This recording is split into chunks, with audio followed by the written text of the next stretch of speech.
نحمده ونصلي على رسوله الكريم أما بعد رب اشرح لي صدري ويسر لي أمري واحلل عقدة من لساني يفقهوا قولي رب زدني علما رب زدني علما رب زدني علما. السلام علیکم ورحمۃ اللہ وبرکاتہ. کیا اسلام میں کسی بھی چیز کو برا شگن یا نحوست کی علامت سمجھنا جائز ہے؟ ہمارے معاشرے میں عام طور پر یہ گمراہ کن عقیدہ پھیل چکا ہے کہ بلی کا راستہ کاٹنا، کسی خاص دن کا آغاز یا انگلی میں پہنی ہوئی انگوٹھی رنگ کسی شخص کی قسمت پر منفی اثرات ڈال سکتی ہے. یہ تمام باتیں محض جاہلیت پر مبنی اوہم اور باطل نظریت ہے. اسلام ہمیں یہ بنیادی درس کر دیتا ہے کائنات کی ہر شے پر کامل اختیار صرف اللہ رب العزت کا ہے، اور کسی بھی جان، انگوٹھی، دن یا مخلوق میں یہ صلاحیت نہیں ہے کہ وہ خدا سے کسی کو نفع یا نقصان پہنچا سکے. اکثر لوگ یہ گمان کر بیٹھتے ہیں کہ ان کی انگوٹھی کوئی خاص داغنا ان کے لیے نحوست اور تباہی کا باعث بن رہا ہے.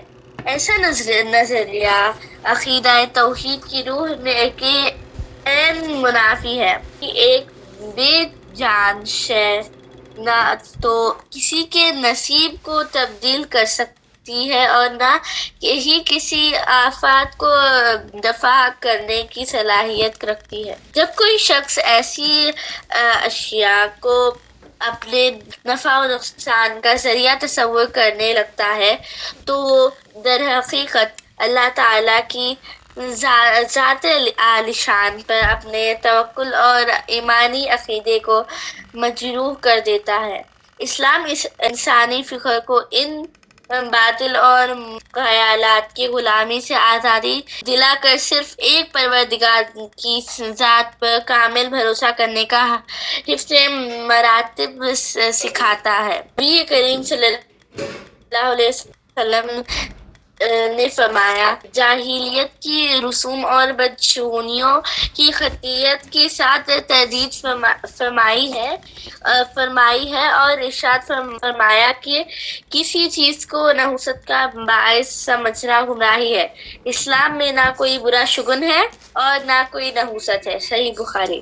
اللہ سبحانہ تعالیٰ ان میں یقین اور کامل توکل ہی ایک حقیقی مومن کے ایمانی مرتبے کی پہچان ہے. دہر میں کوئی بھی قوت اللہ کے حکم اور اس کی مشیت کے بغیر انسان کو ادنیٰ یا صاف فائدہ یا نقصان نہیں پہنچا سکتی، چاہے وہ کوئی دن ہو، مخلوق ہو یا آپ کی پہنی ہوئی انگوٹھی ہو. کہہ دو، ہمیں ہرگز کوئی مصیبت نہیں پہنچ سکتی سوائے کہ اللہ ہمارے نصیب میں لکھ دی ہے. وہی ہمارا مولا ہے اور مومنوں کو صرف اللہ پر ہی بھروسہ کرنا چاہیے. آخر الدعوانا ان الحمدللہ رب العالمین وما توفیق الا باللہ. نحمده ونصلي على ونسلم على رسوله الكريم اما بعد رب اشرح لي صدري ويسر لي امري واحلل عقدة من لساني يفقهوا قولي رب زدني علما رب زدني علما رب زدني علما. اسلام میں توہمات اور بڑوں میں کیا ہر عجیب واقعہ کسی بری خبر کا پیغام ہوتا ہے. السلام علیکم ورحمۃ اللہ وبرکاتہ. محترم پھوپھو جان اور میرے عزیز، آج میں آپ سب سے ایک چھوٹا سوال پوچھنا چاہتا ہوں. اگر ایک دن آپ صبح اٹھے اور آپ کا کپ ٹوٹ جائے تو کیا آپ فوراً سوچیں گے کہ آج کا دن بھی ٹوٹنے والا ہے؟ اگر گھر سے نکلتے وقت کوئی کہے رکو، واپس اندر جاؤ، یہ اچھی نشانی نہیں، تو کیا ہم سچ میں رک جائیں گے؟ اور اگر کوئی ہم سے کہے آج کا دن ٹھیک نہیں لگ رہا تو ہم کبھی فوراً پوچھتے ہیں کیوں، کیا ہوا؟ لیکن اگر وہ کہے پتہ نہیں، بس دل کہہ رہا ہے، تو ہم اس بس دل کہہ رہا ہے کو بھی کبھی اتنی امپورٹنس دے دیتے ہیں جیسے ہمارے دل کے پاس فیوچر کی کوئی سیکرٹ ڈائری ہو۔ دوستو، یہ چھوٹی چھوٹی باتیں کبھی ہمیں ہنساتی ہے، لیکن کبھی کبھی یہی چھوٹی چھوٹی باتیں ہمارے فیصلوں کو کنٹرول کرنے لگتی ہے، اور جب کوئی بے بنیاد خیال ہمارے فیصلوں، ہمارے ڈر اور ہمارے یقین پر حکومت کرنے لگے تو اسے کہتے ہیں توہم۔ توہم جب وہم حقیقت بن جائے، توہمت کا مطلب ہے ایسے بے بنیاد خیالات اور عقیدے جن کی کوئی حقیقی یا شرعی دلیل نہ ہو، لیکن انسان انہیں سچ سمجھ کر اپنی زندگی میں ان کا اثر مان لیتا ہے۔ اور طیارہ کا مطلب ہے کسی چیز کو دیکھ کر اسے برا شگن سمجھنا، یعنی کسی آواز کو بیڈ لک سمجھنا، کسی نمبر کو ان لکی سمجھنا، کسی دن کو منحوس سمجھنا، کسی جانور کو دیکھ کر ڈرنا، یا یہ کسی واقعے کو دیکھ کر یہ یقین کر لینا کہ اب ضرور کچھ برا ہونے والا ہے۔ لیکن اسلام ہمیں ایک بہت گہرا سوال پوچھتا ہے، اگر تمہارا اللہ تمہارے ساتھ ہے تو تم کس چیز سے ڈر رہے ہو؟ اسلام سے پہلے جب لوگ نشانیوں کے غلام تھے، اسلام سے پہلے عرب کے لوگوں میں بھی بڈومینس اور سپرسٹیشنز عام تھے۔ لوگ سفر پر نکلنے سے پہلے پرندوں کی حرکت دیکھتے اور اسے اپنے لیے اچھا یا برا شگن سمجھتے۔ اگر پرندہ کسی خاص سمت میں اڑتا تو وہ کہتا آج سفر مت کرو، اگر کسی دوسری سمت میں اڑتا تو کہتے اب سب ٹھیک ہوگا۔ سوچئے، ایک انسان اپنا فیصلہ خود نہیں کر رہا، اس کی زندگی کا فیصلہ ایک پرندہ کر رہا ہے۔ اسلام آیا اور اس نے انسان کو اس غلامی سے آزاد کیا۔ اسلام نے کہا تمہاری زندگی پرندوں کے پروں سے نہیں، اللہ کے حکم سے چلتی ہے۔ تمہارا مستقبل کسی نشانی کے پاس نہیں، تمہارا مستقبل اللہ کے علم میں ہے۔ رسول اللہ صلی اللہ علیہ وسلم کا ایک یادگار واقعہ۔ دوستو، اب میں آپ کو رسول اللہ صلی اللہ علیہ وسلم کے زمانے کا ایک بہت ہی خوبصورت اور گہرا واقعہ سنانا چاہتا ہوں۔ ایک مرتبہ مدینہ میں سورج گرہن ہوا۔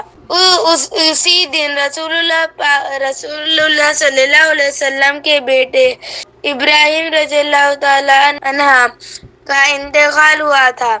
لوگوں کے دل نیچرلی غم سے بھر گئے اور کچھ لوگوں نے کہا ابراہیم کی وفات کی وجہ سے سورج گرہن ہوا ہے۔ ذرا سوچئے، آج بھی اگر کوئی عجیب واقعہ اور کوئی غم ایک ہی وقت میں ہو جائے تو لوگ فوراً دونوں کو جوڑنے لگتے ہیں، لیکن رسول اللہ صلی اللہ علیہ وسلم نے لوگوں کو ایک بہت امپورٹنٹ لیسن دیا۔ آپ صلی اللہ علیہ وسلم نے فرمایا ان الشمس والقمر آیتان من آیات اللہ لا ينکسفان لموت احد ولا لحیاتہ۔ بے شک سورج اور چاند اللہ کی نشانیوں میں سے دو نشانیاں ہیں، یہ کسی کی موت یا زندگی کی وجہ سے گرہن زدہ نہیں ہوتے۔ صحیح البخاری 1042۔ دوستو، اس حدیث میں ایک بہت گہرا سبق ہے۔ رسول اللہ صلی اللہ علیہ وسلم چاہتے تو لوگوں کی بات کو رہنے دیتے، آخر لوگ تو آپ صلی اللہ علیہ وسلم کی محبت میں کہہ رہے تھے، لیکن آپ رسول اللہ صلی اللہ علیہ وسلم نے ایک غلط عقیدے کو ختم کر دیا۔ آپ صلی اللہ علیہ وسلم نے غم کے وقت بھی حقیقت کو نہیں چھپایا اور ہمیں سکھایا ہر عجیب واقعہ کوئی بڈومین نہیں ہوتا۔ کبھی کبھی سورج صرف گرہن ہوتا ہے، شیشہ صرف ٹوٹتا ہے، بلی صرف راستہ پر کاٹتی ہے، اور ہر چیز کو اپنی قسمت کا پیغام بنانا ضروری نہیں۔ یہ واقعہ ہمیں کیا سکھاتا ہے؟ دوستو سوچئے، ایک طرف ایک باپ کا غم ہے، ایک طرف لوگوں کا یقین ہے، اور ایک طرف حقیقت ہے۔ رسول اللہ صلی اللہ علیہ وسلم نے ہمیں سکھایا کہ غم کے وقت بھی عقیدہ مضبوط ہونا چاہیے، کیونکہ جب انسان دکھی ہوتا ہے تو وہ ہر چیز میں میننگ ڈھونڈنے لگتا ہے۔ اگر اس کے ساتھ ایک برا واقعہ ہو جائے، وہ کہتا ہے یہ ضرور کسی نشانی کی وجہ سے ہوا۔ لیکن اسلام ہمیں سکھاتا ہے ہر واقعہ کا مطلب وہ نہیں ہوتا جو ہمارا ڈر ہمیں بتاتا ہے۔ کبھی کبھی ہم جس چیز کو بیڈ سائن سمجھتے ہیں وہ صرف زندگی کا ایک واقعہ ہوتا ہے، اور جس چیز کو ہم برا سمجھتے ہیں ہو سکتا ہے اللہ اس کے پیچھے کوئی ایسی حکمت رکھتے ہو جو ہمیں اپنی نظر نہ آ رہی ہو۔ بڑوں مین اور قدر، اب سوال یہ ہے، اگر کوئی بڑوں مین ہماری قسمت ڈیسائیڈ نہیں کرتا تو پھر ہماری قسمت کا فیصلہ کون کرتا ہے؟ اللہ۔ قرآن مجید میں اللہ تعالیٰ فرماتا ہے قُل لَّن يَصِيبَنَا إِلَّا مَا كَتَبَ اللَّهُ لَنَا، کہہ دیجئے ہمیں ہرگز کچھ نہیں پہنچ سکتا سوائے اس کے جو اللہ نے ہمارے لیے لکھ دیا ہے۔ سورہ توبہ سورہ 9 آیت نمبر 51۔ کیا خوبصورت یقین ہے، جو تمہارے لیے لکھا ہے وہ تم سے نہیں چھوٹ سکتا، اور جو تمہارے لیے نہیں لکھا وہ دنیا کی کوئی طاقت تمہیں نہیں دے سکتی۔ تو پھر ہم اتنا ڈرتے کیوں ہیں؟ کسی نمبر سے، کسی دن سے، کسی آواز سے، کسی بلی سے، کسی ٹوٹے ہوئے شیشے سے؟ اگر اللہ تمہارے ساتھ ہے تو ہمارا دل اتنی چھوٹی چھوٹی چیزوں کا غلام کیوں بنا ہے؟ توہمات کا سب سے خاموش نقصان۔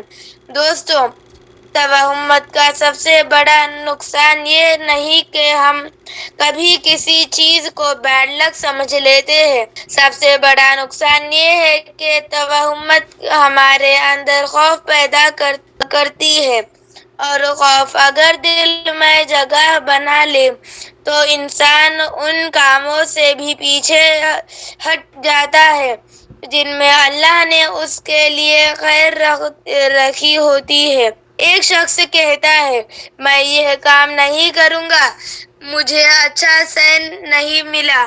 لیکن سوال یہ ہے، کیا تمہیں اللہ کی طرف سے منع کیا گیا تھا، یا تم صرف اپنے وہم سے ڈر گئے؟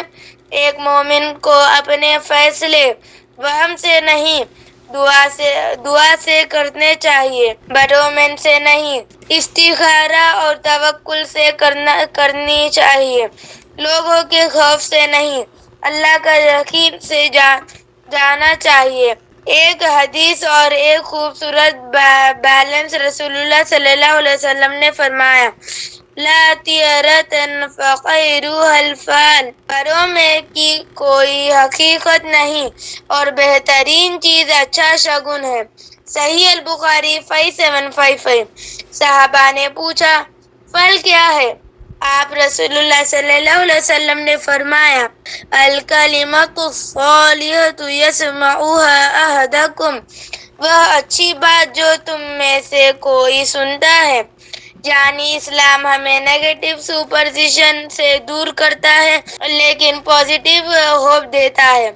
اسلام کہتا ہے برا شگن لے کر مت جیو، لیکن اچھی امید لے کر ضرور جیو۔ اگر کوئی کہے تم نہیں کر سکتے تو تم کہو اللہ چاہے تو میں کوشش ضرور کروں گا۔ اگر کوئی کہے تمہارا فیوچر خراب ہے تو کہو میرا فیوچر تم نہیں جانتے اور میں بھی نہیں، لیکن اللہ جانتا ہے۔ اور اگر کوئی کہے تمہاری مشکل کبھی ختم نہیں ہوگی تو اپنے دل میں کہو میری مشکل سے بڑا میرا رب ہے۔ وآخر الدعوانا أن الحمد لله رب العالمين وما توفيقي إلا بالله. السلام علیکم ورحمۃ اللہ وبرکاتہ.